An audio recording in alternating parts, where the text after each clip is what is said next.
പ്രധാനപ്പെട്ട ഒരു പരിപാടി ഇപ്പോൾ കാണുന്നത് ഈ SIT അന്വേഷണത്തെ ഇടയ്ക്കിടയ്ക്ക് ബഹുമാനപ്പെട്ട ഹൈക്കോടതി എടുത്തിട്ട് ഉടുക്കുകയാണ്. രൂക്ഷമായ കഴിഞ്ഞ ദിവസവും പോലും അതിരൂക്ഷമായ വിമർശനമാണ് SITക്കെതിരെ നടത്തിയത്. അപ്പോൾ എനിക്ക് തോന്നുന്നു അയ്യപ്പ ഭക്തരും ഹൈന്ദവ സംഘടനകളും നമ്മളും ഒക്കെ നിരന്തരം പറഞ്ഞുകൊണ്ടിരിക്കുന്ന ഒരു കാര്യം, കേന്ദ്ര ഏജൻസി ഈ വിഷയത്തിൽ അന്വേഷിക്കണം എന്ന്. ED ഇപ്പോൾ അന്വേഷണം തുടങ്ങിയിട്ടുണ്ട്. ഇന്ന് മുരാരി ബാബു ഉൾപ്പെടെയുള്ള ആളുകളെ വിളിച്ചു വരുന്നത്. പക്ഷേ ED പോരാ. അപ്പോഴും അതിന്റെ സാമ്പത്തിക വശം മാത്രമാണ് അന്വേഷിക്കുന്നത്. ഇതിൽ കള്ളപ്പണ ഇടപാടുണ്ടോ, കള്ളപ്പണം വെളുപ്പിച്ചിട്ടുണ്ടോ, പണം പോയ വഴി മാത്രമേ EDക്ക് കണ്ടെത്താൻ പറ്റൂ. ഇവിടെ എന്ത് നടന്നു, തട്ടിപ്പ് എങ്ങനെ നടന്നു, ആരൊക്കെയാണ് ഇതിന് ഉത്തരവാദികൾ, എത്ര കാലമായി തുടങ്ങിയിട്ട്. ഇപ്പോൾ ഈ നമ്മുടെ ചർച്ചകളിൽ പങ്കെടുക്കുന്ന ഇടതുപക്ഷ പ്രതിനിധികൾ പോലും പറയുന്ന ഒരു കാര്യം എന്ന് പറയുന്നത്, ഇത് സംസ്ഥാനത്തിന് പുറത്തുപോയ തട്ടിപ്പാണ്, ഇതിന് രാജ്യാന്തര മാനമുണ്ട് എന്നൊക്കെ അവർ രാഷ്ട്രീയമായി പറയുമ്പോൾ അവർ പറയാതെ പറയുന്നത് പിന്നെ എന്തിനാണ് ഈ CBI അന്വേഷണത്തെ എതിർക്കുന്നത് എന്നുള്ളൊരു ചോദ്യം. രണ്ട്, ഈ തുടർച്ചയായ മൂന്നാം ദിവസമാണ് അരുൺ കൊടുങ്ങൂർ. ഞാൻ അല്പം മുമ്പ് അരുൺ ആലത്തൂർ, രാവിലെ നിലാതീരത്ത് നിന്ന് അരുൺ ആലത്തൂർ വന്നതിൻ്റെ പിന്നാലെയാണ് അരുൺ ആലത്തൂർ എന്ന് പറഞ്ഞു നടത്തിയത്. അരുൺ കൊടുങ്ങൂരാണ് നമ്മുടെ സന്നിധാന ലേഖകൻ. അരുൺ കൊടുങ്ങൂരാണ് ഇതിൻ്റെ ഏറ്റവും പുതിയ വിവരങ്ങൾ. എന്തായാലും ഇത് സംബന്ധിച്ച് നമ്മളെക്കാൾ നന്നായി അകത്തിരുന്ന് ഇക്കാര്യങ്ങൾ കണ്ടിട്ടുള്ള ഒരാളാണ് നമ്മുടെ ഇന്നത്തെ അതിഥി, ദേവസ്വം മുൻ deputy commissioner Shri CR Radhakrishnan നമ്മോടൊപ്പം ചേരുകയാണ്. സർ, ഈ പലവിധ ഡെവലപ്മെൻറ്റ് മോഡൽസ് പറയാറുണ്ട്. ഇവിടെ വളരെ അഭിമാനപൂർവ്വം ഇപ്പോൾ അത് ട്രോളായി മാറിക്കഴിഞ്ഞു, കേരള മോഡൽ എന്നൊക്കെ പറഞ്ഞ് കേൾക്കാറുണ്ട്. അതുപോലെ അവിടുത്തെ ഈ ഒരു സ്പോൺസർഷിപ്പ് മോഡൽ ഓഫ് തട്ടിപ്പ് തുടങ്ങിയിട്ട് എത്ര കാലമായിട്ടുണ്ടാവും, ഇത് എങ്ങനെയാണ് ഇതിൻ്റെ ഒരു ഉത്ഭവം എന്നൊക്കെ ഒന്ന് അറിഞ്ഞാൽ നന്നായിരുന്നു സർ. നമസ്കാരം. അത് ഈ ശബരിമല ധാരാളം ഭക്തജനങ്ങൾ വരികയും അവർ കൈയയച്ച് സംഭാവനകൾ നൽകുകയും ചെയ്യുന്നൊരു പ്രവണത എന്നു മുതലുണ്ടാകും. അന്നു മുതൽ ദേവസ്വവും ബ്രഹ്മസ്വവും എന്ന് പറയുന്ന നമ്മുടെ ഭാരതത്തിൻ്റെ ചരിത്രത്തിൽ, കേരളത്തിൻ്റെ ചരിത്രത്തിൽ അഴിമതിക്കും അതുപോലെ ഇത്തരത്തിലുള്ള വെട്ടിപ്പിനൊരു വിളനിലം തന്നെയാണ്. അപ്പം അതിൻ്റെ ഭാഗമായിട്ട് ഇങ്ങനെ വന്നു. പക്ഷേ ഇവിടെ ഇപ്പം സാധാരണ ഗവൺമെൻറ്റിന് ഒരു നിയന്ത്രണമില്ലാത്തൊരു സ്ഥാപനമാണ്. ഗവൺമെൻറ്റിലെ മന്ത്രിയും ഗവൺമെൻറ്റും പലപ്പോഴും അത് സൂപ്പർസീഡ് ചെയ്യുക. ഇതിൻ്റെ ഭരണത്തിൽ ഒരു നിയമവുമില്ലാതെ അവരത് കയ്യേറുകയാണ്. അപ്പോൾ അങ്ങനെ ഒരു ഭാഗം. പിന്നെ ഇവിടെ ഭരിക്കാൻ വരുന്ന ബോർഡ്, ഗവൺമെൻറ് നിയമിക്കുന്ന ബോർഡ്, ആ ബോർഡ് നിയമം അനുസരിച്ച് അവർ സ്വതന്ത്ര ബോഡിയായിട്ടാണ് ഭരിക്കേണ്ടത്. പക്ഷെ പലപ്പോഴും അവർ ഭരിക്കുന്ന ഗവൺമെൻറ്റിൻ്റെ പാർശ്വവ്യക്തികളായിട്ടാണ്, അല്ലെ അവരുടെ താല്പര്യങ്ങൾ സംരക്ഷിക്കുന്ന പ്രസ്ഥാനങ്ങളായിട്ടാണ് ഇവിടെ പ്രവർത്തിക്കുന്നത്. അപ്പോൾ ഇത് രണ്ടും കൂടെ യോജിച്ചു പോകത്തില്ല. ക്ഷേത്രങ്ങളുടെ വിശ്വാസങ്ങൾ, ദേവാലയങ്ങളിലെ ദേവൻ്റെ താല്പര്യങ്ങൾ, ഭക്തൻ്റെ താല്പര്യങ്ങൾ, ഇതും രാഷ്ട്രീയ താല്പര്യങ്ങളും വിഭിന്നമായിരിക്കും. അപ്പോൾ ആ ഒരു സംഘർഷമാണ് അന്നും ഇന്നും ഇനി വരാൻ പോകുന്ന കാലത്ത് ഇവിടെ നടക്കാൻ പോകും. അതുകൊണ്ടാണ് നമ്മൾ പലപ്പോഴും പറയുന്നത്, ഇതിങ്ങനെ ഈ സംവിധാനം ഇങ്ങനെ നിലനിർത്തിക്കൊണ്ട് തിരുവിതാംകൂർ ദേവസ്വം ബോർഡിലെ 1950 ഹിന്ദു ധർമ്മസ്ഥാപന നിയമം ആണ് ഇവിടെ നിലനിർത്തിക്കൊണ്ട് ഭരിക്കുന്നതെങ്കിൽ, അതുപോലെ ഈ ബോർഡിനെ ഭരിക്കാനുള്ളവരെ നിയോഗിക്കുന്ന രാഷ്ട്രീയ ബോർഡുകളാണെങ്കിൽ ഇത് അനുസ്യൂതം തുടരുക തന്നെ ചെയ്യും. അതുകൊണ്ടാണ് പലപ്പോഴും നമ്മൾ പറഞ്ഞ്, ഇപ്പം ഈ ധർമ്മസ്ഥാപനത്തെ സംബന്ധിച്ചിടത്തോളം 49 കവനൻ്റ് മുതൽ കേരള ഹൈക്കോടതിക്ക് ഒരു അപ്പർ ഹാൻഡ്, ഒരു ഭരണ ചുമതല, ഒരു മേൽനോട്ട ചുമതല ഇതിൽ പറയുന്നു. അത് പൂർണ്ണമായിട്ട് ഉപയോഗിച്ചുകൊണ്ട് ബഹുമാനപ്പെട്ട കോടതി കുറഞ്ഞതൊരു 5 വർഷത്തെ കാലത്തേക്കെങ്കിലും ഈ രാഷ്ട്രീയ ബോർഡുകളെ, രാഷ്ട്രീയ നിയോഗങ്ങളെ അകറ്റി നിർത്തിക്കൊണ്ടൊരു ഭരണ സംവിധാനം ഉണ്ടായാൽ ഈ കഴിഞ്ഞ 15-20 വർഷത്തെ അഗാധമായ മോഷണ സംവിധാനങ്ങൾ ആട്ടുകൊള്ളാം. അതാണ് ഞാൻ പറഞ്ഞത്. ഇപ്പോൾ നമ്മൾ കാണുന്ന ഇപ്പോഴത്തെ നിലവിലുള്ള ബോർഡ്, ഒരു ഗവൺമെൻറ് സെക്രട്ടറിയാണ്, ചീഫ് സെക്രട്ടറി ആയിരുന്ന ഒരു മഹാനായ വ്യക്തിയാണ് അദ്ദേഹം ബോർഡ് പ്രസിഡൻ്റായിട്ടിരിക്കുന്നത്. അദ്ദേഹം പോലും 2007 മുതൽ 2017 വരെ ശബരിമല വികസന സമിതിയുടെ ചെയർമാനായിരുന്നു. ആ കാലത്തൊക്കെയുള്ള കോടതി ഉത്തരവുകളിലും സുപ്രീം കോടതി നിയോഗിച്ച CEC റിപ്പോർട്ടുകളിലും ഉറങ്ങിക്കിടക്കുക. അത് ചെറിയ തുകയല്ല, 100-100 ചില്ലുവാനും കോടി രൂപയാണ്. 2007 മുതൽ 2017 വരെ ശബരിമല വികസന സമിതിക്ക് വേണ്ടി കേന്ദ്രം കൊടുത്തത് 99 കോടി. സംസ്ഥാന ബഡ്ജറ്റ് ഖജനാവിൽ നിന്ന് കൊടുത്ത് 25, കൂടാതെ ഭക്തജനങ്ങളുടെ സ്പോൺസർഷിപ്പും അത് എത്രയെന്ന് കണ്ടെത്തിയിട്ടില്ല. ഇത്രയും തുകയുടെ വിനിയോഗം ശരിയായ രീതിയിലല്ല എന്ന് വിവരിച്ചുകൊണ്ട് 2017 ബഹുമാനപ്പെട്ട കേരള ഹൈക്കോടതി ഡിവിഷൻ ബെഞ്ച് വ്യക്തമായ ഉത്തരവ് പുറപ്പെടുവിച്ചിട്ടുണ്ട്. ഇദ്ദേഹത്തെ നീക്കം ചെയ്തിട്ടുണ്ട്. ആ നീക്കം ചെയ്യപ്പെട്ട ആളാണ് ഇന്ന് ദേവസ്വം ബോർഡിൻ്റെ പ്രസിഡൻ്റായിട്ടിരിക്കുന്നത്. ഇത് എന്തൊരു വിരോധാഭാസമാണ്, എന്തൊരു വൈരുദ്ധ്യമാണ്. ഇദ്ദേഹം നിയമിക്കപ്പെട്ടത് തന്നെ തെറ്റാണ്. അദ്ദേഹത്തിൻ്റെ ഒരു ഗവൺമെൻറ് HRA ആക്ടിലെ അവിടെ ഒരു സെക്ഷനുണ്ട്, സെക്ഷൻ 7. ഇവരുടെ പിന്നെ ക്വാളിറ്റി സംബന്ധിച്ചും ഇവരുടെ യോഗ്യത സംബന്ധിച്ചുമാണെന്ന് പറയുന്നത്. ക്വാളിഫിക്കേഷൻ, ഒരു ഗവൺമെൻറ്റിലെ ഓഫീസർ തസ്തികയിലിരിക്കുന്ന ആളാകരുത്, ഒരു ഗവൺമെൻറ് എംപ്ലോയി ആകരുത്. ഇത് രണ്ടും വയലേറ്റ് ചെയ്തുകൊണ്ട് അദ്ദേഹത്തെ നിയമിച്ചത്. ഞാൻ മനസ്സിലാക്കുന്നത് പിന്നെ ഗവൺമെൻറ്റിലെ IAS അസോസിയേഷൻ്റെ പ്രസിഡൻറ്റോ മറ്റോ തിരുവനന്തപുരം ജില്ലാ കോടതിയിൽ കേസ് ഫയൽ ചെയ്തിട്ടുണ്ട്. അത് കഴിഞ്ഞ 15-ാം തീയതി പോസ്റ്റ് ചെയ്തിരുന്നു. ജനുവരി 15-ാം തീയതി അത് പബ്ലിക് ഹോളിഡേ ആയുള്ളത് മാറ്റിയിട്ടുള്ളതെന്നാണ് മനസ്സിലാകും. അത് വന്നാൽ പോവും. കാരണം ഈ 1-2 മാസം കഴിഞ്ഞാണ് ആ തസ്തിക ഒഴിഞ്ഞത്. ഇത് അറിയാത്ത ആളെന്നായിരിക്കില്ല. അബിനിഷിയോ അത് അറിയാത്ത ആളല്ല, ചീഫ് സെക്രട്ടറി അത് അറിയാത്ത ആൾ. പക്ഷേ വളരെ ലാഘവ ബുദ്ധിയോടുകൂടി അദ്ദേഹം പറയണത് ഞാൻ അത് ഒഴിഞ്ഞോളൂ, അല്ലെങ്കിൽ ഞാൻ അവിടുന്ന് പാരിതോഷികങ്ങൾ പറ്റുന്നില്ല, ശമ്പളം പറ്റുന്നില്ല. അദ്ദേഹം വന്നിട്ടെന്താ ചെയ്യുന്നത്? ആഴ്ചയിൽ 2 ദിവസം ബോർഡ് മീറ്റിംഗ് നടത്തി, ഹെഡ്ക്വാർട്ടേഴ്സിൽ നടത്തി ബോർഡിൻ്റെ നയപരമായ കാര്യങ്ങൾ തീരുമാനമെടുക്കണം. റെഗുലറായിട്ട് ബോർഡ് കൂടുന്നതൊന്നും നിങ്ങളൊന്ന് അന്വേഷിക്കൂ. അവിടെ നടക്കുന്നില്ല. അതേ ഒരു വാഹനം എടുക്കുന്നു, പബ്ലിക് മീറ്റിങ്ങുകളിൽ പങ്കെടുക്കുന്നു, അവിടുന്ന് പാരിതോഷികങ്ങൾ പറ്റുന്നു, ഇങ്ങനെ പോകുന്നു. അദ്ദേഹം പബ്ലിക് സർവൻ്റാണ്. ഈ ഹിന്ദു ധർമ്മ സ്ഥാപന നിയമം അനുസരിച്ച് അദ്ദേഹം പബ്ലിക് സർവൻ്റാണ്. ഇതാണ് അവിടെ നടക്കുക. അപ്പോൾ ഈ കാലത്തും സംഭവിച്ചുകൊണ്ടിരിക്കുന്ന ഭരണം മാറ്റത്തിന് ഒരു കാര്യമില്ല. കാരണം ഇപ്പം നിങ്ങൾ വളരെ ശ്രദ്ധിച്ചാണ്, ഒരാഴ്ച മുമ്പ് ഹരിപ്പാട്ട് കാണിക്ക പൊട്ടിച്ചപ്പോൾ 32,000 രൂപ മോട്ടിച്ച ഒരു ഉദ്യോഗസ്ഥനെ സസ്പെൻഡ് ചെയ്തു. നിങ്ങൾ കണ്ടു കാണും. ക്രിമിനൽ കേസെടുത്തു. തിരുവനന്തപുരത്ത് നെയ്യാറ്റക്കരയ്ക്ക് പോയി ഒരു വനിതാ ഉദ്യോഗസ്ഥ എല്ലാ മാസവും അവസാനം അടയ്ക്കേണ്ട തുക ദേവസ്വം റവന്യൂ ബാങ്കിൽ അടയ്ക്കാതെ കള്ളച്ചെല്ലാനുണ്ടാക്കി 24-25 ലക്ഷം രൂപ വിട്ടിച്ച് വെളിയിലായിരിക്കുന്നു. അത് പാത്തു വച്ചിരിക്കുന്നു. ഈ ഉത്തരവ് ഇവിടെ പൊതുവേദിയിൽ വരാതെ പൂർത്തി വച്ചിരിക്കുക. അപ്പം ശബരിമല തന്നെ ലോകത്ത് ആദ്യം, ഇതുവരെ ശബരിമല ചരിത്രത്തിലാദ്യമാണ് ശബരിമലയുടെ മെയിൻ സ്രോതസ് എന്ന് പറയുന്നത് അവിടുത്തെ ഭണ്ഡാരമാണ്. അവിടെ സ്വർണം വെള്ളി വരും, വിലപിടിച്ച ഉരുപ്പടികൾ വരും, അപൂർവമായ രത്നങ്ങൾ വരും, വിദേശ നാണയങ്ങൾ വരും, നമ്മുടെ കേരളത്തിലെ കറൻസി വരും. ആ സ്ഥലത്ത് ഒരിക്കലും ദിവസവേതനക്കാരെ നിയോഗിച്ചിരുന്നില്ല. സാറ് ഭണ്ഡാരത്തിൻ്റെ ചുമതലയിൽ ദിവസവേതനക്കാരെ നിയമിച്ചതിൻ്റെ ഇക്കാര്യം പറഞ്ഞുകൊണ്ടിരിക്കുകയായിരുന്നു. അപ്പോൾ ദിവസവേതനക്കാരെ നിയമിച്ചിട്ട് ഒരുപാട് ഇൻസിഡൻ്റ് ഉണ്ടായി. ഒരു 3-4 പേരെ പിടിച്ച് അവരെന്ത് ചെയ്യാൻ പറ്റും? അവർ ഗെയിനല്ലാതെ അവരെന്ത്. അത് ഈ വരുന്ന ആളുകൾ ഇപ്പോൾ അവിടെ 1000-1500 പേരെ നിയമിക്കും. ഇതെല്ലാം ഒരു കേന്ദ്രത്തിൽ നിന്നുള്ള ലിസ്റ്റുകളാണെന്നാണ് നമ്മൾ മനസ്സിലാക്കുന്നത്. ഇത് ദേവസ്വം ബോർഡ് ഉണ്ടാക്കുന്ന ലിസ്റ്റല്ല, ദേവസ്വം ബോർഡ് സെലക്ട് ചെയ്ത ആളുകളല്ല. ഇത് വേറെ ഏതോ കേന്ദ്രങ്ങളിൽ നിന്ന് കൺസോളിഡേറ്റ് ചെയ്യുന്ന ലിസ്റ്റിൽ നിന്നാണ് നടക്കുന്നതെന്നുള്ളതാണ് വസ്തു. അപ്പോൾ ഇവരെന്തിനവിടെ വരുന്നു? ഈ ചെറിയ തുകയ്ക്ക് അവിടെ ഈ ദിവസവേതനക്കാരായി ശബരിമല എന്തിനു വരുന്നു?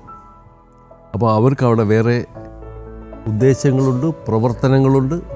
അതാണ് ഇത്തവണ ഭണ്ഡാരത്തിൽ കണ്ടത്. സാധാരണ ഇത് അവിടെ അവരെ അകത്ത് കയറ്റുന്നില്ല, ഭണ്ഡാരത്തിനകത്ത് കയറ്റുന്നില്ല. പുറത്ത് നിന്ന് ഈ പണികളെല്ലാം അവർ ചെയ്യും. കുറേ പണികൾ ഇപ്പോൾ നമ്മൾ ശബരി പീഠത്തിൽ നിന്ന് കാണിക്ക പൊട്ടിച്ച് ഈ ഗണ്ണി ബാഗുകളിൽ കെട്ടി, ക്യാൻവാസ് ബാഗുകളിൽ കെട്ടി തലച്ചുമടായിട്ടാണ് ഭണ്ഡാരത്തിൽ കൊണ്ട് കൊടുക്കുന്നത്. മഹസർ എഴുതി കൊടുക്കും. ഈ പോകുമ്പോൾ ഇതിനകത്ത് തുരങ്കെട്ടെടുത്ത് കാശെടുക്കുന്ന ഞാൻ കണ്ടിട്ടുണ്ട്. ഇങ്ങനെ ചുമന്നുകൊണ്ട് പോകും. ഇതിൻ്റെ ഇടയ്ക്ക് അവൻ്റെ കൈ പ്രവർത്തിച്ചുകൊണ്ടിരിക്കും. ഊരിക്കൊണ്ട് പോകുന്ന ഞാൻ കണ്ടിട്ടുള്ളൂ. അതുപോലെ അപ്പുറത്തിരുമുറ്റത്തും പുറത്തും ഒക്കെ തന്നെ ഈ ഭക്തജനങ്ങൾ കാശ് കൊണ്ട് എറിയും. ഇത് പറക്കുന്നവരെ കണ്ടിട്ടുണ്ട്. നാളികേരം ഈ ഭക്തന്മാർ പലയിടത്തും കൊണ്ടുവന്ന് ഉടയ്ക്കാറുണ്ട്. നമ്മൾ ഉടയ്ക്കാനുള്ള പ്രോപ്പറായ സ്ഥലം അല്ലാതെ അതെടുത്ത് കൊപ്രയാക്കി ഏതെങ്കിലും പിന്നെ ഈ കെട്ടിടങ്ങളുടെ പാരപ്പറ്റി കൊണ്ടിട്ട് ഉണക്കി ചാക്കി കെട്ടി കൊണ്ടുവന്നവരെ ഞാൻ കണ്ടിട്ടുണ്ട്. ഇങ്ങനെ ഓരോരുത്തരും ഓരോ മേഖലയിൽ വ്യാപൃതരായിരിക്കും. നെയ്യ് കച്ചവടക്കാരങ്ങനെ, പ്രസാദം വാങ്ങിച്ച് ബ്ലാക്കിൽ വിൽക്കുന്നവരങ്ങനെ, രാവിലെ ഒരു 4 മുറി വാടകയ്ക്ക് എടുത്തിട്ട് അത് വളരെ തിരക്കുള്ള സമയത്ത് മറിച്ച് വിൽക്കുന്നവരങ്ങനെ, ഇങ്ങനെ പല ആളുകളെയും അതുപോലെ പുറത്തുനിന്ന് തന്നെ ഭക്തജനങ്ങളെ സ്വീകരിച്ച് അവർക്ക് ആവശ്യമുള്ള സവാലമൊക്കെ ചെയ്തു കൊടുത്ത് പ്രസാദമൊക്കെ മേടിച്ചു കൊടുത്ത് കൊണ്ടുപോയി തൊഴിപ്പിച്ച് അവരെ മടക്കി അയച്ച് അവരെ കയ്യിൽ നിന്ന് പാരിതോഷികം പറ്റുന്നത്. ഇങ്ങനെ വ്യാപകമായ അവിടെ ഒരു അഴിമതിയുടെ അല്ലെങ്കിൽ ഒരു ക്ഷേത്ര ആചാര വിരുദ്ധമായ പ്രവർത്തനങ്ങളുടെ ഒരു നൈരന്തര്യം അവിടെ നടക്കുകയാണ്. അതിൻ്റെ ബാക്കി പത്രമാണ് ഇത്. കുറേ വർഷത്തെ സഞ്ചിത ഫലമാണ് ഇപ്പം ഈ നമ്മൾ കണ്ടതല്ലേ. നിവൃത്തിയില്ലാതെ പൊട്ടി പുറത്തേക്ക് ഒഴുകുകയാണ്. സാർ അവിടെ ഒരു കൺഫ്യൂഷൻ വരുന്നത് ഇപ്പൊ അങ്ങ് പറഞ്ഞത് ഇതൊരു വലിയൊരു, അതായത് ടിപ്പ് ഓഫ് ദി ഐസ്ബർഗ് എന്നൊക്കെ പറയുന്ന പോലെ അത്രയും വന്നുള്ളൂ. ഞാൻ പറഞ്ഞല്ലോ, നമ്മളിപ്പോൾ 2 കോടി അന്ന് 1999 34 കിലോ തങ്കം എന്ന് പറയുന്നതിന് 2 കോടി രൂപ കാണും. ഈ 2 കോടി രൂപ 2007 മുതൽ ഈ സാധനം പൊട്ടിച്ച് തന്നെ എത്ര കോടി. അതുപോലെ തന്നെ നമ്മളവിടെ ഈ അരവണ പാക്ക് ചെയ്യുന്ന കണ്ടെയ്നർ ഓരോ വർഷവും ഇങ്ങനെ മീറ്റർ പലിശ പോലെയാണ് അതിൻ്റെ വില കൂടുന്നത് കോൺട്രാക്റ്റിൽ. ഇപ്പോൾ GST കുറഞ്ഞപ്പം കഴിഞ്ഞ വർഷത്തേക്കായി 2 രൂപ കൂടിയിരിക്കുന്നു. അപ്പം കോടതി ഒരിക്കൽ ചോദിച്ചു, നിങ്ങൾക്ക് ഈ എക്കോ ഫ്രണ്ട്ലി കണ്ടെയ്നർ ഉണ്ടാക്കാനുള്ള ഫാക്ടറിക്ക് 10-25 ലക്ഷം രൂപ വിലയുള്ളൂ, നിങ്ങൾക്കൊന്ന് തുടങ്ങിക്കൂടെ? തുടങ്ങാം 4 കൊല്ലത്തിന് മുമ്പ്. അപ്പം ശ്രീമാൻ അനന്തഗോപൻ സാറ് ബോർഡ് പ്രസിഡൻ്റായിരുന്നപ്പം തെള്ളിയൂർ എന്ന് പറയുന്ന നമ്മുടെ അമ്പലത്തിൻ്റെ സ്ഥലത്ത് അതിൻ്റെ പ്രോജക്റ്റൊക്കെ റെഡിയാക്കി. അപ്പോൾ ഒരു കാനഡയിലൊരു ഭക്തൻ വന്ന് പറഞ്ഞു, മൊത്തം പണവും ഞാൻ ചിലവാക്കി തരാം, 2.5 കോടി രൂപ. ഫാക്ടറി നിങ്ങൾ ഡിസൈൻ ചെയ്യൂ, നിങ്ങൾ മിഷൻ മേടിക്കൂ, ഇറക്റ്റ് ചെയ്യൂ, പണം ഞാൻ തന്നോളാം. വേണ്ട, അടുത്ത ബോർഡുകൾക്ക് അത് ആവശ്യമില്ല. ഇതുവരെ ഈ 2, 3, 4 കൊല്ലമായി ഇപ്പം 8 രൂപ 80 പൈസയ്ക്കാണ് സാധനം. ഒരു ചെറിയ സാധനം. ആ സാധനം ഞങ്ങൾ പണ്ട് വാങ്ങിച്ചുകൊണ്ടിരുന്ന 3 രൂപയ്ക്കാണെന്ന് ഓർക്കണം. കഴിഞ്ഞ വർഷം ഗവൺമെൻറ് ഈ സാധനങ്ങൾക്ക് GST വളരെ കുറച്ചു, 2 രൂപ കൂടി. എന്നിട്ടും 2 രൂപ ചില്ലറ കൂടി. അപ്പോൾ ഇതിനകത്തൊക്കെ നടത്തുന്ന കോടികളാണ് അതിനകത്ത് വരുന്നത്. ഇതിനകത്ത് എന്താ വെട്ടിപ്പ്? ഇതൊന്നും നമ്മൾ എണ്ണ എള്ള് ചോരുന്ന അറിയത്തില്ലെന്ന് പറയുന്നത് നമുക്ക് ആ ചോർച്ചയൊന്നും അടയ്ക്കാനുള്ള ആത്മാർത്ഥതയുള്ള ആളുകൾ അവിടെയില്ല. ഇതിപ്പോൾ കോൺഗ്രസ് ആയാലും CPM എല്ലാവരും കാരണം പല ഭരണത്തലവർ വരുത്തിയ വിലകളാണ് ശബരിമല ഇന്ന് നേരിടുന്നതല്ല. സാർ ഈ കണ്ടെയ്നറിന്റെ കാര്യം പറഞ്ഞുകൊണ്ട് മറ്റൊരു കാര്യം, ഞാനും സാർ പരിചയപ്പെടുന്നത് ഇത്തരം ഒരു കണ്ടെയ്നർ വാർത്ത പുറത്തുകൊണ്ട് ഞാനന്ന് മനോരമ പത്രത്തിലല്ലേ കണ്ടെയ്നർ ബന്ധമല്ല. അന്ന് 1999 വരെ 97 വരെ ശബരിമല ഈ 250 ml കണ്ടെയ്നർ, ഈ പ്ലാസ്റ്റിക് കണ്ടെയ്നറിൽ പ്രസാദം ഉണ്ടാക്കി മാനുവലായിട്ട് ഫില്ല് ചെയ്ത് വിൽക്കുന്ന സംവിധാനമാണ്. അന്ന് 3 രൂപ 20 പൈസയാണ് നിർമ്മാണ കൂലി, കണ്ടെയ്നർ വില എല്ലാം കൂടെ വിൽപ്പനയ്ക്ക് എത്തുമ്പോൾ. ആ സ്ഥലത്താണ് പഞ്ചമി പാക്ക് എന്ന് പറഞ്ഞ കമ്പനിയെ കൊണ്ടുവന്നത്. യാതൊരു നെഗോഷിയേഷനും ഇല്ലാതെ, യാതൊരു അഡ്വർടൈസ്മെൻറ്റും കൊടുക്കാതെ അവരെ കൊണ്ടുവന്ന് ഇതിൻ്റെ ഒരു ഫാക്ടറി വെച്ചിട്ട് അവർ ഇറ്റലിയിൽ നിന്ന് 40-25 ലക്ഷം രൂപയുടെ ഒരു കൊച്ചു മിഷൻ കൊണ്ടുവന്ന് 10 രൂപ 50 പൈസ ഒറ്റ ജമ്പിങ്ങാണ്. 3 രൂപ 20 പൈസ എക്സ്പെൻസ് കിടന്ന 10 രൂപ, കോടികളുടെ നഷ്ടം. ഒരു വർഷം 17 കോടി. അങ്ങനെ 7 കൊല്ലമാണ്. ഒരു ബോർഡിൻ്റെ കാലാവധി 4 കൊല്ലമാണ്. 7 വർഷത്തേക്ക് കോൺട്രാക്ട് കൊടുത്ത് കാശ് മേടിച്ചുകൊണ്ട് പോകണം. അതാണ് ഇതേവെല്ലാം കൂടെ നാട് മുഴുവൻ കൊണ്ടു നടന്നത്. എന്തൊക്കെയോ അവസാനം കോടതിയാണ്. അത് മാത്രമല്ല, ഞാൻ പറയുന്നത് ഇപ്പം സാറ് ചെയ്ത പോലെ, ജനൻ TVയുടെ മാധ്യമപ്രവർത്തകർ ചെയ്ത പോലെ ഞങ്ങൾ ഇങ്ങനെ പറഞ്ഞുകൊണ്ടിരിക്കുന്നത് കൊണ്ട് പല തീവട്ടിക്കൊള്ളകളും കുറയാൻ സാധിക്കുന്നുണ്ട്. സാർ, ഈ SITയുടെ ഒരു കാര്യം, ഇപ്പൊ ഈ ഇത്ര വലിയൊരു ഭീകരമായിട്ടുള്ള കാട്ടുകൊള്ള നടക്കുന്ന ഒരു സാഹചര്യം SIT പോലെയുള്ള ഒരു സംവിധാനം കൊണ്ട് നമുക്ക് പിടിച്ചെടുക്കാൻ പറ്റും? ഒരു പ്രധാന വിഷയം ഇത് ഇപ്പം 1999 ശേഷമാണ് ഈ സംഭവം. ഇപ്പം ഇത് എത്ര വർഷം, 25-26 വർഷത്തിന് മുമ്പുള്ള ഒരു കരിങ്കൊള്ള. അത് മാത്രമല്ല, ഇതൊരു അമ്പലത്തിൽ ഏൽപ്പിച്ച ഒരു സ്വർണ്ണ ഉരുപ്പടിയെ സംബന്ധിച്ച് മോഷണം പോയ കേസല്ല. ഇത് അമ്പലത്തിൻ്റെ പുറത്ത് ഭിത്തിയിൽ തേച്ച് പിടിപ്പിച്ചൊരു എടുത്തുകൊണ്ട് പോയത്. അപ്പോൾ അതിൻ്റേതായ വൈഷമ്യങ്ങൾ കറക്റ്റായിട്ട് തെളിവുകളുടെ ഒരു ഇതുണ്ടാക്കിയെടുക്കാനായിട്ടുള്ള ബുദ്ധിമുട്ടൊന്ന് മനസ്സിലാക്കും. നമ്മൾ ശബരിമല മേൽശാന്തിയെയോ ശബരിമല എക്സിക്യൂട്ടീവ് ഓഫീസറെ ചാർജ് ഏൽപ്പിക്കുമ്പോൾ അവരെ എണ്ണപ്പടി ചാർജ് ഏൽപ്പിച്ച ഒരു സാധനമല്ല മോഷണം പോയത്. മനസ്സിലായില്ലേ?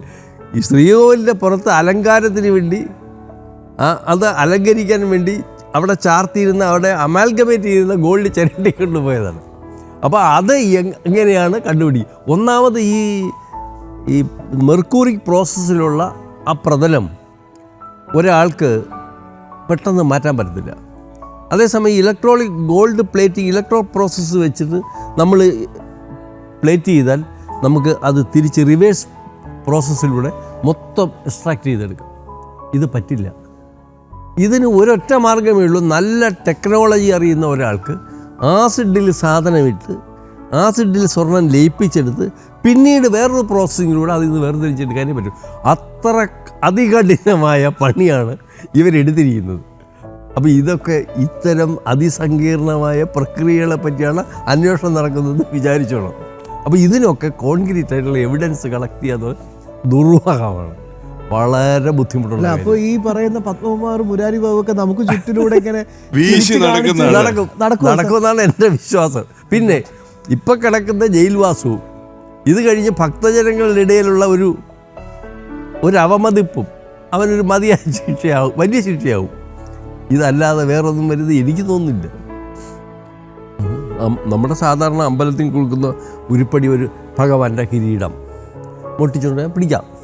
ഇതല്ലല്ലോ. അതാണ് അവരെ അട്രാക്ട് ചെയ്ത വിഷയം.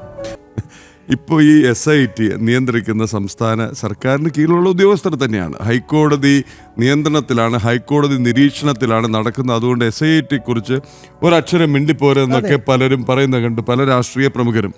പക്ഷേ ഇതേ SITയോടാണ് ഏറ്റവും ഒടുവിൽ ഇതൊക്കെ പോട്ടെ. കഴിഞ്ഞ ദിവസം നമ്മുടെ ശങ്കരദാസിനെ അറസ്റ്റ് ചെയ്യാതിരുന്നപ്പോൾ ഒരു ചോദ്യം ചോദിച്ചു. മൂന്നാം പക്കം ശങ്കരദാസിന്റെ അറസ്റ്റ് രേഖപ്പെടുത്തി. ശങ്കരദാസ് ഇത് ICUവിലോ അതിനേക്കാൾ കൂടി എന്തോ സ്ഥലത്തായിരുന്നു. കുറച്ച് കടന്നു മോൻ പോലീസ് ഉദ്യോഗസ്ഥനായതുകൊണ്ടാണോ ഈ അപ്പൊ മോനും മടങ്ങി, മോൻ പാവം അത് പറഞ്ഞ് എനിക്ക് മതിയായി എന്ന് പറഞ്ഞിട്ട് അദ്ദേഹം അവിടെ നിന്ന് ഏതോ ക്യാമ്പിലേക്ക് പോവുകയും അച്ഛനെ പിന്നെ ഇദ്ദേഹത്തിന്റെ അറസ്റ്റ് രേഖപ്പെടുത്തുകയും ചെയ്തു. വീണ്ടും ചോദ്യം ഉയർന്നു. അദ്ദേഹത്തിന്റെ ആരോഗ്യ സ്ഥിതി അത്ര മോശമാണെന്ന് ചോദിച്ച് മൂന്നാം പക്കം അദ്ദേഹത്തെ ജയിലിൽ മാറ്റി. അപ്പൊ ICU എന്നൊക്കെ ഇത്ര പെട്ടെന്ന് ഇറങ്ങിപ്പോയി. അതവിടെ നിൽക്കട്ടെ.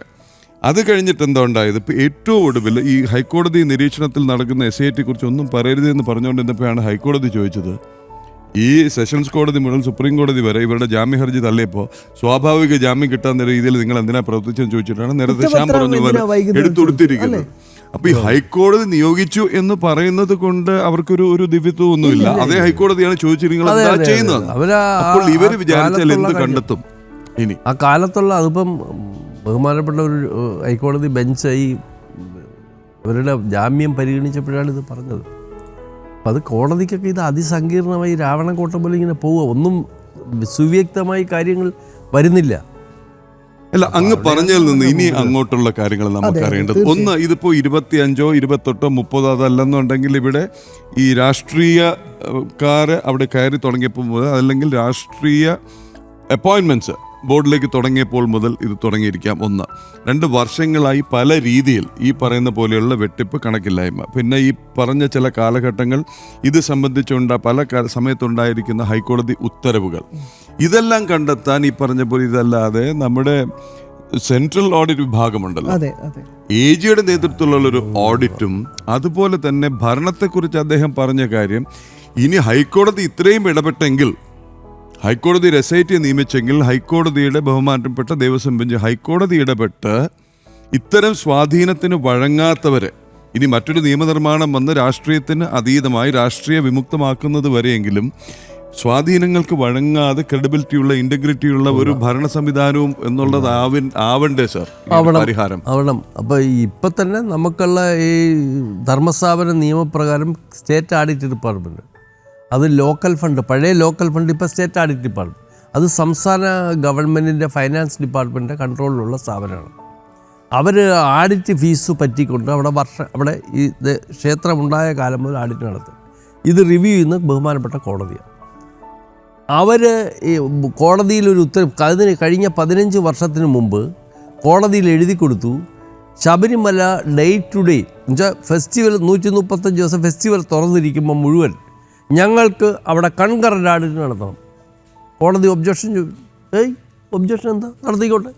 അപ്പോൾ അവർക്ക് 2 മുറി, ഭക്ഷണം, വാഹന സൗകര്യം ഇതെല്ലാം കൊടുക്കുകയാണ്. ഇതെല്ലാം കഴിഞ്ഞ വർഷം വരെ ഈ വർഷവും കൊടുത്തു. ഒരു 10-15 ആളുകൾ മാറി തിരിഞ്ഞ് അവിടെ വരുന്നു. നിങ്ങൾ കണ്ടു കാണും, ടിക്കറ്റ് അഭിഷേക ശിഷ്ടം നെയ്യ് വിറ്റ ടിക്കറ്റിൽ 32 ലക്ഷം രൂപ അപഹരിച്ചുകൊണ്ട് പോയി. നിങ്ങൾ പത്രത്തിൽ വായിച്ചു കാണും. നമ്മളാ വാർത്ത ബ്രേക്ക് ചെയ്തു ആണല്ലോ. അതെ. ഇതെങ്ങനെ ഉണ്ടായി? ഏത് അവിടെ കൺകറൻ്റ് ആഡിറ്റ് നടക്കുകയാണ്. ഓരോ ദിവസവും ടിക്കറ്റ് വിറ്റ പണം അടച്ചിട്ടുണ്ടോയെന്ന് നോക്കാൻ ഒരു 4-5 എണ്ണം ഉണ്ടുറങ്ങി അവിടെ കിടക്കുകയാണ്. ശബരിമല അവിടെ മുറിയൊക്കെ എടുത്ത് വിശ്രമിക്കുകയാണ്. അവരെയല്ലേ 1ാം സ്ഥാനത്ത് പ്രതിയാക്കേണ്ടത്? ആക്കിയോ? ഇതാണ് അവിടെ നടക്കുന്ന ഏറ്റവും വലിയ കുഴപ്പം. 1.5 കോടിക്ക് ആരംഭിച്ച ഒരു സ്ഥലത്ത് ഒരു കല്യാണ മണ്ഡപം ഉണ്ടാക്കാൻ 1.5 കോടിക്ക് എസ്റ്റിമേറ്റ് എടുത്തു, അഡ്മിനിസ്ട്രേറ്റീവ് സാങ്ഷൻ കൊടുത്തു, അത് അവിടെ വർക്ക് സാങ്ഷൻ ചെയ്ത് എക്സിക്യൂഷൻ കൊടുത്തു. വർക്ക് തീർന്നപ്പോൾ 8 കോടി രൂപ നിയമരഹിതമായി മൊത്തം അപഹരിച്ചു. ഒരു നടപടിയില്ല, ആഡിറ്റില്ല. ഇനി ദേവസ്വം ബോർഡ് ഒരു ഇൻറ്റേർണൽ ആഡിറ്റ് ഡിപ്പാർട്ട്മെൻ്റ് ഉണ്ട്, ഒരു 10-40 എണ്ണം. അതിനൊരു ഫൈനാൻഷ്യൽ ഇൻസ്പെക്ഷൻ വിഭാഗമുണ്ട്, ഒരു 1.5 ലക്ഷം രൂപ ശമ്പളം മേടിക്കുന്നുണ്ട്. ഇതെല്ലാം അവിടെ ഇരിപ്പുണ്ട്. ശബരിമല ഇപ്പോൾ 550 കോടി രൂപ വരുമാനം. അത് മറ്റേ മാസപൂജയ്ക്ക് കൂടെ നോക്കുമ്പോൾ കൂടും, 750-800 കോടി രൂപയാവും. ഈ 800 കോടി രൂപ വരുന്ന ഇൻസ്റ്റിറ്റ്യൂഷനിൽ ഇൻറ്റേർണൽ ആഡിറ്റ് വിഭാഗം ആഡിറ്റ് നടത്തിയിട്ട് 15 കൊല്ലമായി. എഴുതി വെച്ചോളൂ. ഇവനെയൊക്കെ നുള്ളിക്കിരിച്ച് ഇത് മേടിച്ച ശമ്പളമൊക്കെ തിരിച്ചടപ്പി. പിന്നെ പ്രധാനമായ ഒരു കാര്യം, രാഷ്ട്രീയ അതിപ്രസരം. അവിടെ യൂണിയനുകളെ നിയന്ത്രിക്കുന്നത്, അവരുടെ സ്ഥലം മാറ്റം നിയന്ത്രിക്കുന്നത് എല്ലാം ആ കണ്ണിലൂടെയാണ്. ഒരു പ്രത്യേക യൂണിയൻകാർക്ക് അമ്പലങ്ങളിലെ ഏവ പോസ്റ്റ് കിട്ടും, അല്ലാത്തവർക്ക് കിട്ടില്ല. അതിന് 1 ലക്ഷം രൂപ മുതൽ 10 ലക്ഷം രൂപ മേപ്പോട്ട് പകുതി മേടിക്കും. ഇതിൻ്റെയൊക്കെ പങ്ക് ഇവരൂടെ പറ്റുന്നില്ലെങ്കിൽ ഇത് നടക്കും. ഒരു ദേവാലയ സ്ഥാപനമാണ്.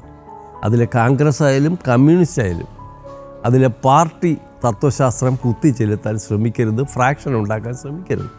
ശ്രമിച്ചാൽ ഈ ദേവാലയ സ്ഥാപനം ഭക്തജനങ്ങൾ കാണിക്കുന്ന കൊടും ക്രൂരതയാണ്. അതാണ് അവിടെ നടക്കുന്നത്.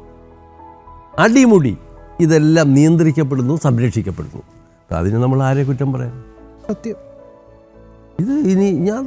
ഇത് കോടതിക്ക് അല്ലാതെ വേറെ ആർക്കും ഒന്നും ചെയ്യാൻ പറ്റുമെന്ന് എനിക്ക് തോന്നുന്നില്ല. ഈ പ്രശാന്തിൻ്റെ ഒരു ഇൻവോൾവ്മെന്റ് കൂടി ഒന്ന് വേഗത്തിൽ. PS പ്രശാന്ത് ഇതുവരെ പുറത്തായിരുന്നു. ഇപ്പോൾ ഈ PS പ്രശാന്ത് പറഞ്ഞത് ഞാൻ ഇതൊന്നും അറിഞ്ഞിട്ടില്ല. നമ്മുടെ ഇപ്പൊ ഏറ്റവും ഒടുവിൽ പുറത്തുപോയ അല്ലെങ്കിൽ കാലാവധി കഴിഞ്ഞ ദേവസ്വം ബോർഡ് ഈ ഉത്തരവാദിത്തം 2 വർഷത്തേക്ക് വന്ന അദ്ദേഹത്തിന്റെ കാലത്ത് അവിടെ നടന്ന തോന്നിവാസങ്ങൾ ചില്ലറയും ചില്ലുവാനുമല്ല. ഒരു ഉദ്യോഗസ്ഥൻ പ്രൊമോഷൻ നേടിക്കാൻ ഹിമാചൽ പ്രദേശിൽ ഒരു ഡിഗ്രി സർട്ടിഫിക്കറ്റ് കൊണ്ടുവന്നു, പിടിച്ചു. അവൻ്റെ പേര് ശിക്ഷ എന്തോ എടുത്തെന്നറിയാവോ? അവൻ്റെ ജാഗ്രത കുറവുണ്ടായി. പ്രൊസീഡിങ്സ് ഇറങ്ങിയതാ, എഴുതി വെച്ചോ. തീവ്രത മനസ്സിലായില്ലയോ? ഒരു ചീഫ് എഞ്ചിനീയർ 18 ലക്ഷം രൂപയും ചീഫ് എഞ്ചിനീയർ എസ്റ്റിമേറ്റ് ഇല്ലാതെ വർക്ക് ചെയ്യാതെ കള്ള ബില്ല് എഴുതിയെടുത്തു. അയാളെ സസ്പെൻഡ് ചെയ്തു. അയാളെ എല്ലാ ബഹുമാന പുരസ്സരം തിരിച്ചെടുത്ത് കുറ്റവിമുക്തനാക്കി. പ്രശാന്തിൻ്റെ ബോർഡാണ് ഇത് ചെയ്തവന്മാരാത്. അതുപോലെ തന്നെ അവിടെ ആഡിറ്റിൽ നമ്മുടെ തിരുവല്ല അമ്പലത്തിൽ 11 ലക്ഷം രൂപ ആഡിറ്റിൽ ലയബിലിറ്റി വരുത്തിയ ഒരു ഉദ്യോഗസ്ഥൻ അവരുടെ സംഘടനാ പ്രസിഡൻ്റാണ്. അയാൾ ദേവസ്വം കമ്മീഷനായിട്ട് നിയമിച്ചു. ദേവസ്വം കമ്മീഷനായിട്ട് നിയമിച്ചു. എല്ലാ നിയമവും ലംഘിച്ചുകൊണ്ട് കോടതി കേസ് വന്നു. ഞങ്ങളാണ് കേസ് കൊടുത്തത്. കോടതി അയാളെ നീക്കം ചെയ്തു. ഈ അയാളുടെ കേസ് നടത്താൻ കാശ് ദേവസ്വം ഫണ്ടിൽ നിന്ന്. എന്നിട്ട് നീക്കം ചെയ്ത അയാളെ റിട്ടയർ ചെയ്തതിന് 1 മാസം കഴിഞ്ഞ് അയാൾക്ക് വേണ്ടി സുപ്രീം കോടതിയിൽ അപ്പീൽ ഫയൽ ചെയ്തിരിക്കുന്നു. ഈ പ്രശാന്തൻ്റെ ബോർഡ്. ഇത് ആരുടെ ലയബിലിറ്റി ആവണം? ഞാൻ വേറൊരു കാര്യം കൂടെ നിങ്ങളുടെ ശ്രദ്ധപ്പെടുത്താം. 2018 ശബരിമല ഈ യുവതീ പ്രവേശന ഉത്തരവ് വന്നു. ഉത്തരവ് ഗവൺമെൻറ്റിനാണ് വന്നു, ദേവസ്വം ബോർഡിനുമല്ല.